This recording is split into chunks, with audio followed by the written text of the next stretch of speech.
بسم اللہ الرحمن الرحیم۔ السلام علیکم۔ حضرت عبداللہ بن عمر فرماتے ہیں کہ میں نے عمر کو فرماتے ہوئے سنا کہ رسول اللہ صلی اللہ علیہ وسلم مجھے کوئی چیز عطا فرماتے تو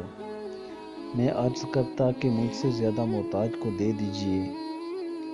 لیکن نبی کریم صلی اللہ علیہ وسلم فرماتے کہ لے لو اگر تمہیں کوئی ایسا مال ملے جس پر تمہارا خیال نہ لگا ہو اور نہ تم نے اس سے مانگا ہو تو اسے قبول کر لیا کرو، اور جو نہ ملے تو اس کی پرواہ نہ کرو اور اس کے پیچھے نہ پڑو۔ نبی کریم صلی اللہ علیہ وسلم نے ارشاد فرمایا کہ آدمی کا دل تعلقات کے ہر میدان میں شاخ شاخ رہتا ہے، سو جس نے اپنے دل کو ہر شاخ کے پیچھے ڈال دیا،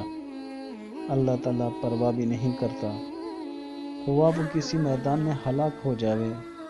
اور جو شخص اللہ تعالیٰ پر توکل کرتا ہے، اللہ تعالیٰ سب شاخوں میں اس کے لیے کافی ہو جاتا ہے۔